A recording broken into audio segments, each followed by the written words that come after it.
Deuteronomy chapter 16. Observe the month of Abib, and keep the Passover to the Lord your God. For in the month of Abib, the Lord your God brought you out of Egypt by night.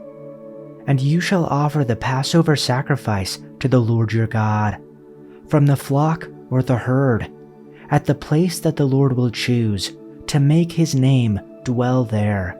You shall eat no leavened bread with it.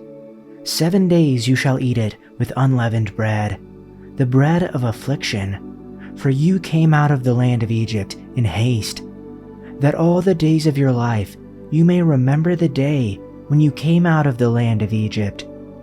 No leaven shall be seen with you in all your territory for 7 days, nor shall any of the flesh that you sacrifice on the evening of the first day remain all night until morning. You may not offer the Passover sacrifice within any of your towns that the Lord is giving you, but at the place that the Lord your God will choose to make his name dwell in it. There you shall offer the Passover sacrifice, in the evening, at sunset, at the time you came out of Egypt. And you shall cook it and eat it at the place that the Lord your God will choose. And in the morning you shall turn and go to your tents. For 6 days you shall eat unleavened bread, and on the 7th day there shall be a solemn assembly to the Lord your God. You shall do no work on it. You shall count 7 weeks. Begin to count 7 weeks from the time the sickle is first put to the standing grain. Then you shall keep the Feast of Weeks to the Lord your God, with the tribute of a free will offering from your hand, which you shall give as the Lord your God blesses you. And you shall rejoice before the Lord your God, you and your son and your daughter, your male servant and your female servant, the Levite who is within your towns, the sojourner, the fatherless, and the widow who are among you, at the place that the Lord your God will choose to make his name dwell there. You shall remember that you were a slave in Egypt, and you shall be careful to observe these statutes. You shall keep the Feast of Booths 7 days, when you have gathered in the produce from your threshing floor and your winepress.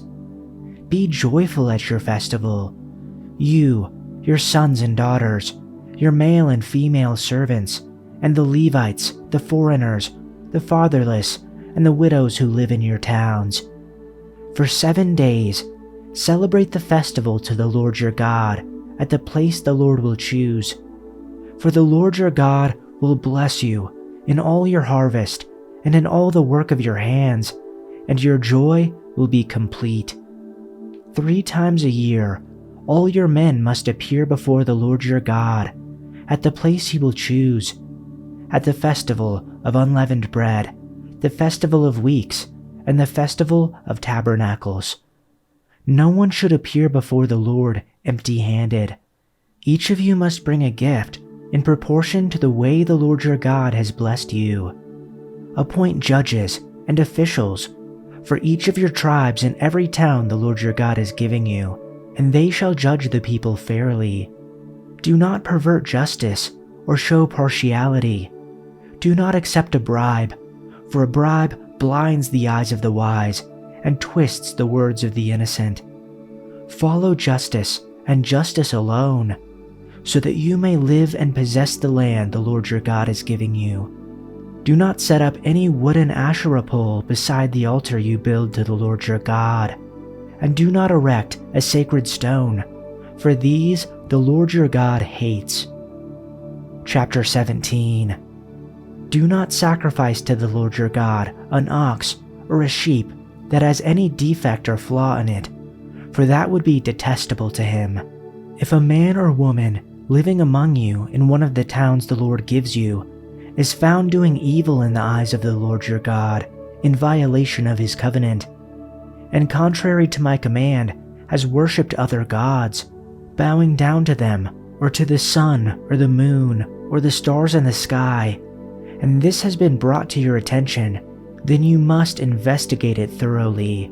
If it is true, and it has been proved that this detestable thing has been done in Israel, Take the man or woman who has done this evil deed to your city gate and stone that person to death. On the testimony of 2 or 3 witnesses, the condemned shall be put to death. He shall not be put to death on the testimony of only 1 witness. The hands of the witnesses shall be first against him to put him to death, and afterward the hands of all the people. So you shall eliminate the evil from your midst.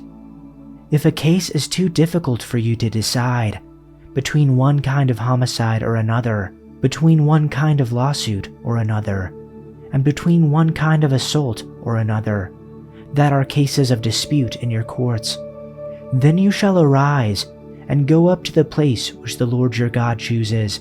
So you shall come to the Levitical priests, or the judge who is in office in those days, and you shall inquire of them, and they will declare to you the verdict. Then you shall act in accordance with the terms of the verdict which they declare to you from the place which the Lord chooses. And you shall be careful to act in accordance with everything that they instruct you to do, in accordance with the terms of the law about which they instruct you, and in accordance with the verdict which they tell you, you shall act. You shall not turn aside from the word which they declare to you, to the right or to the left. But the person who acts insolently by not listening to the priest who stands there to serve the Lord your God, nor the judge, that person shall die. So you shall eliminate the evil from Israel. Then all the people will hear and be afraid, and will not act insolently again. When you enter the land which the Lord your God is giving you, and you take possession of it and live in it, and you say, I will appoint a king over me, like all the nations who are around me. You shall in fact appoint a king over you, whom the Lord your God chooses, one from among your countrymen you shall appoint as king over yourselves. You may not put a foreigner over yourselves, anyone who is not your countryman. In any case, he is not to acquire many horses for himself, nor shall he make the people return to Egypt in order to acquire many horses, since the Lord has said to you, you shall never again return that way. And he shall not acquire many wives for himself, so that his heart does not turn away, nor shall he greatly increase silver and gold for himself. Now it shall come about, when he sits on the throne of his kingdom, that he shall write for himself a copy of this law on a scroll in the presence of the Levitical priests. And it shall be with him, and he shall read it all the days of his life, so that he will learn to fear the Lord his God by carefully following all the words of this law and these statutes, so that his heart will not be haughty towards his countrymen, and that he will not turn away from the commandment to the right or the left, so that he and his sons may live long in his kingdom in the midst of Israel. Chapter 18. The Levitical priests, the whole tribe of Levi, shall not have a portion or inheritance with Israel. They shall eat the Lord's offerings by fire and his property. They shall not have an inheritance among their countrymen. The Lord is their inheritance, as he promised them. Now this shall be the priest's portion from the people, from those who offer a sacrifice, either an ox or a sheep. They shall give the priest the shoulder, the 2 cheeks, and the stomach. You shall give him the first fruits of your grain, your new wine, and your oil, and the first fleece of your sheep. For the Lord your God has chosen him and his sons from all your tribes, to stand to serve in the name of the Lord always. Now if a Levite comes from any of your towns throughout Israel where he resides, and he comes whenever he desires to the place which the Lord chooses, then he shall serve in the name of the Lord his God, like all his fellow Levites who stand there before the Lord. They shall eat equal portions, except for what they receive from the sale of their father's estates. When you enter the land which the Lord is giving you, you shall not learn to imitate the detestable things of those nations. There shall not be found among you anyone who makes his son or his daughter pass through the fire, one who uses divination, a soothsayer, one who interprets omens or a sorcerer, or one who casts a spell, or a medium or a spiritist, or one who consults the dead. For whoever does these things is detestable to the Lord, and because of these detestable things, the Lord your God is going to drive them out before you. You are to be blameless before the Lord your God. For these nations, which you are going to dispossess, listen to soothsayers and diviners. But as for you, the Lord your God has not allowed you to do so. Moses continued, "The Lord your God will raise up for you a prophet like me from among your fellow Israelites. You must listen to him. For this is what you yourselves requested of the Lord your God. When you were assembled at Mount Sinai, you said, 'Don't let us hear the voice of the Lord our God anymore, or see this blazing fire, for we will die.' Then the Lord said to me, 'What they have said is right. I will raise up a prophet like you from among their fellow Israelites. I will put my words in his mouth, and he will tell the people everything I command him. I will personally deal with anyone who will not listen to the messages the prophet proclaims on my behalf. But any prophet who falsely claims to speak in my name, or who speaks in the name of another god, must die.